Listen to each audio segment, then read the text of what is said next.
Example number 18 start करते हैं। So example number 18, if sine x equals to 3/5 cos y equals to -12/13 where x and y both lie in the second quadrant.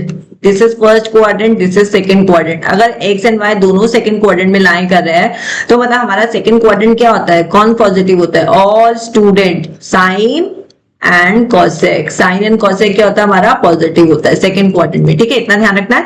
Find the value of sine x, sine bracket में x plus y. ठीक है, हमें sine x plus y value निकाल, हम sine bracket में x plus y का value निकालना है। इट मींस इसका फॉर्मूला क्या होता है हमारा, sine x cos y plus cos x sin y. This is our formula. अब हमें ये चारों वैल्यूज चाहिए, हम इस वैल्यूज को पुट कर देंगे, हमारा आंसर आ जाएगा। तो यहाँ पे sin x तो ऑलरेडी हमारे पास में है, तो sin x का अगर मैं बात करूं फिर cos x चाहिए। ठीक है, cos x चाहिए। तो cos x का हमारा फॉर्मूला क्या होता है, साइन एंड cos का क्या रिलेशन होता है हमें पता है ना, क्या, sin square x plus cos square x equals to 1, right, यही फॉर्मूला हमने पढ़ा है।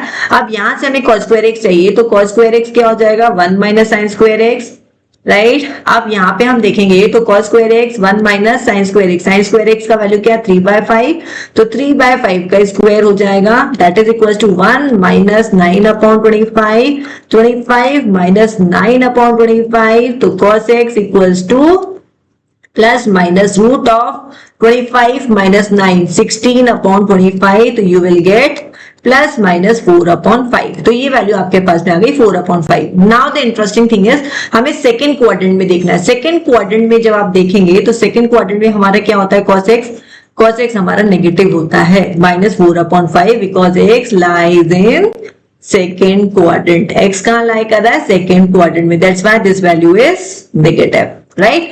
cos x हमारे पास में आ चुका है। And the second interesting thing, एक चीज और बताऊं मैं आपको, इस तरीके से भी आप कर सकते हो। एंड sin x अगर आपके पास में 3/5 है, राइट, 3/5 बोले तो परपेंडिकुलर अपॉन हाइपोटेन्यूज। तो अब एक ट्राइंगल बनाइए, ये परपेंडिकुलर है, ये आपका हाइपोटेन्यूज है, ये आपका एंगल x है, तो बेस क्या हो गया आपका 4 हो गया। तो यहां से आपका cos x क्या आ जाएगा, BH, बेस क्या है 4, हाइपोटेन्यूज क्या है 5, 4/5 और नेगेटिव में होगा बिकॉज सेकंड क्वाड्रेंट में है, तो आप यहां से भी ऐसे वैल्यूज निकाल सकते हैं।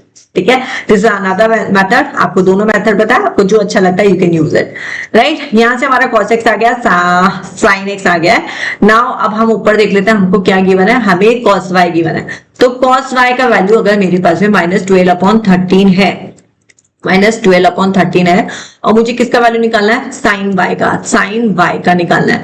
तो साइन y कैसे निकलेगा, again sine square y equals to 1 minus cos square y, ये वाला फॉर्मूला यूज कर लेंगे हम। ठीक है, तो यहाँ पे 1 माइनस -12/13 का स्क्वायर करेंगे तो पॉजिटिव हो जाएगा, and this is your sine square y। ठीक है जी, तो sine square y equals to 1 minus 144/169। ठीक है, तो यहाँ पे हम माइनस करेंगे और हमारा वैल्यू क्या आ जाएगा, sine y again plus minus 169 minus 144, you will get 25/169। ठीक है, तो यहाँ पे हमारा वैल्यू होगा प्लस माइनस 5/13।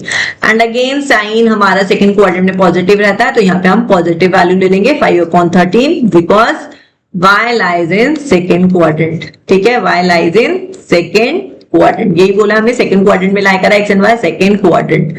ठीक है जी, हमारे पास में सारी वैल्यूज आ चुकी है। अब इसको भी आप ना वैसे सॉल्व कर सकते हो, ट्राइंगल लेके, ये ट्राइंगल लिया, ये y एंगल है, एक्यूट एंगल, ये 90 डिग्री है, ये परपेंडिकुलर है, ये हाइपोटेन्यूज है, तो बेस मेरा 12 आ जाएगा बाय पाइथागोरियन ट्रिपलेट, 5 12 13 का ट्रिपलेट होता है ना। यहाँ से साइन y मैं आराम से निकाल सकती हूँ, परपेंडिकुलर अपॉन हाइपोटेन्यूज, परपेंडिकुलर क्या है 5 है, हाइपोटेन्यूज क्या है 13 है, तो 5/13। आप इस तरीके से भी वैल्यू निकाल सकते हैं ना, सिंपल। अब हमें फॉर्मूले में वैल्यूज पुट करनी है, हमारा आंसर आ जाएगा।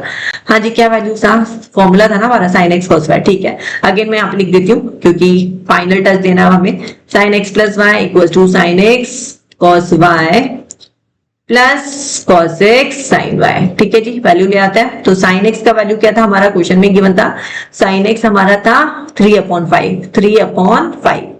ठीक है, cos y भी हमें क्वेश्चन में ही गिवन था, दैट इज -12/30।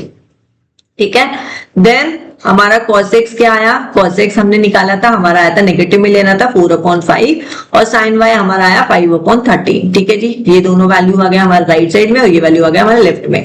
अब इसको सॉल्व कर लेते हैं, तो 12 3 जा 36 minus of 36, 13 into 5 you will get 65, right side में अगेन नेगेटिव, 5 हो जाए 20, वैसे 5 से 5 कैंसिल भी हो सकता है बट मैं नहीं कर रही हूँ क्योंकि डिनोमिनेटर मेरा 65 है तो एलसीएम लेने में इजी रहेगा, ठीक है। तो 65 आ गया, तो यहाँ पे हम सॉल्व करेंगे दोनों को, तो माइनस ऑफ 56 अपॉन 65, तो दिस इज आवर आंसर, ये हमारा आंसर हो गया, this is our final answer. हाँ जी दिख रहा है स्क्रीन पे, परफेक्ट।